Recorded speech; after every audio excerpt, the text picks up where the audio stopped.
Selama berabad-abad, banyak filsuf dan ilmuwan telah bersilang pendapat, menumpahkan tinta dalam buku-buku tebal, dan berdebat tanpa akhir mengenai satu pertanyaan yang terus menghantui pikiran manusia.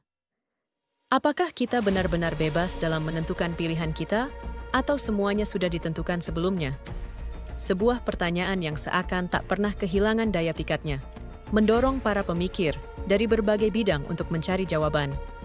Tetapi apakah kehendak bebas ini hanya ilusi? Apakah kita hanyalah pion yang bergerak di papan catur alam semesta? Atau mungkinkah kita memiliki kekuatan untuk mengubah takdir kita sendiri?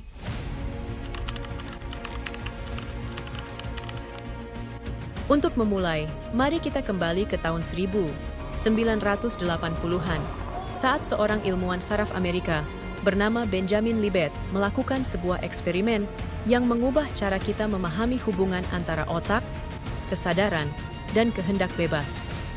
Eksperimen ini adalah salah satu studi ilmiah paling mendalam di bidang neuropsikologi dan filsafat kesadaran, sekaligus menjadi perdebatan yang kontroversial. Dalam eksperimennya, Libet meminta sukarelawan untuk melakukan tindakan sederhana, menekuk pergelangan tangan, atau menekan sebuah tombol kapan saja mereka mau. Namun, yang menarik bukanlah apa yang mereka lakukan, melainkan kapan mereka merasa memutuskan untuk melakukannya.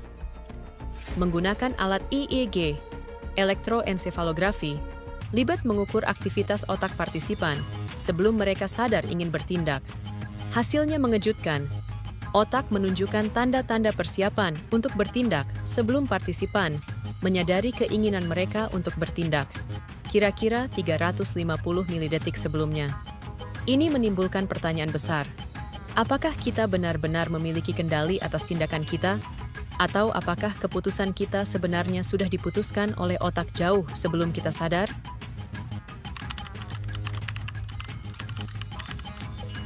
Temuan Libet mengguncang fondasi keyakinan kita tentang kehendak bebas. Jika otak sudah memulai proses sebelum kita sadar ingin bertindak, bagaimana mungkin kita bisa benar-benar bebas? Namun, di sisi lain, beberapa ilmuwan dan filsuf mengkritik bahwa eksperimen Libet terlalu menyederhanakan proses kompleks yang terjadi dalam otak.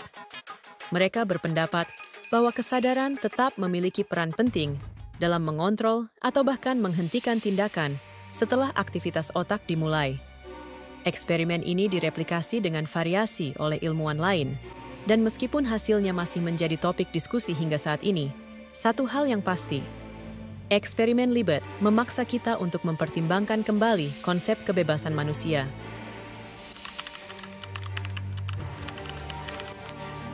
Jika memang otak memulai proses tindakan sebelum kita menyadari kehendak kita, hal ini bisa mendukung pandangan determinisme, yakni keyakinan bahwa semua tindakan kita ditentukan oleh sebab-sebab sebelumnya.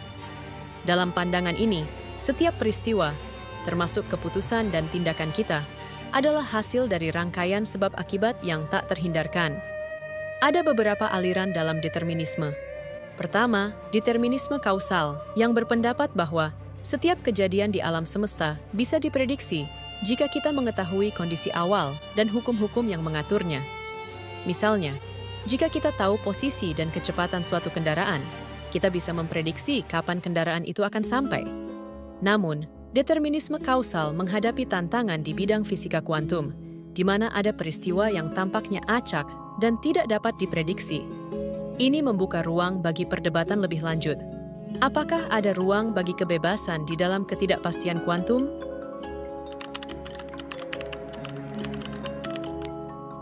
Selain determinisme kausal, ada juga determinisme biologis yang menyatakan bahwa banyak aspek perilaku kita ditentukan oleh faktor-faktor seperti genetika, hormon, dan struktur otak.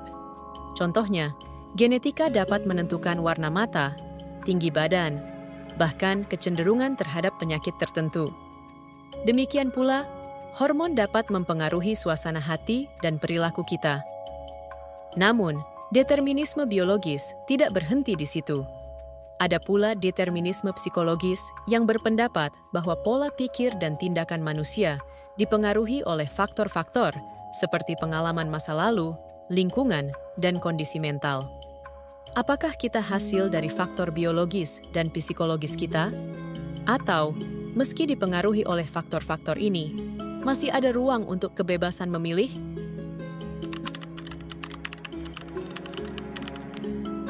Di tengah perdebatan ini, muncul pandangan interdeterminisme yang berpendapat bahwa meskipun banyak faktor mempengaruhi keputusan kita, manusia masih memiliki kapasitas untuk membuat pilihan yang tidak sepenuhnya ditentukan oleh sebab akibat atau kondisi sebelumnya. Interdeterminisme adalah jalan tengah antara determinisme dan kehendak bebas. Ia mengakui adanya kebebasan, namun dengan batasan tertentu.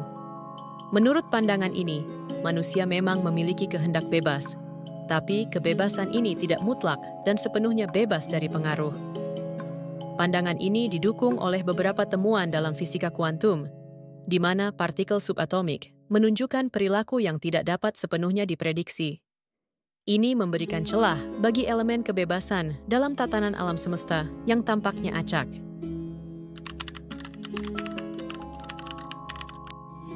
Di sisi lain, ada pandangan kompatibilisme yang berpendapat bahwa determinisme dan kehendak bebas tidak perlu saling bertentangan.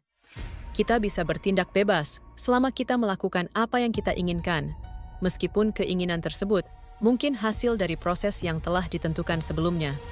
Kompatibilisme mendamaikan pandangan bahwa kita mungkin terikat oleh hukum alam, tetapi masih memiliki kapasitas untuk memilih bagaimana kita bertindak sesuai dengan keinginan kita sendiri. Filosof-filosof terkenal seperti Thomas Hobbes dan David Hume mendukung pandangan ini. Namun, bagi beberapa orang, kompatibilisme hanya memberikan ilusi kebebasan tanpa kebebasan sejati. Pandangan inkompatibilisme berpendapat bahwa jika dunia ini deterministik, tidak akan ada ruang untuk kehendak bebas. Sebaliknya, jika kita memiliki kehendak bebas, maka dunia ini tidak bisa deterministik.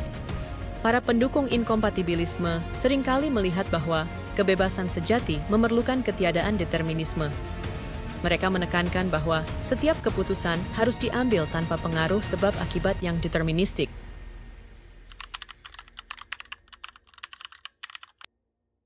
Apakah manusia benar-benar bebas dalam menentukan pilihan, tetap menjadi misteri yang memikat dan memecah belah. Dari eksperimen Libet hingga perdebatan filosofis tentang determinisme dan kehendak bebas, satu hal yang jelas, perdebatan ini jauh dari selesai. Apakah kita benar-benar memiliki kendali penuh atas keputusan kita? Atau apakah kita hanya menjalani skrip yang telah ditulis jauh sebelum kita ada? Dalam perjalanan mencari jawaban, mungkin yang terpenting adalah memahami bahwa kebebasan tidak selalu berarti tanpa batas, dan takdir tidak selalu berarti tanpa pilihan.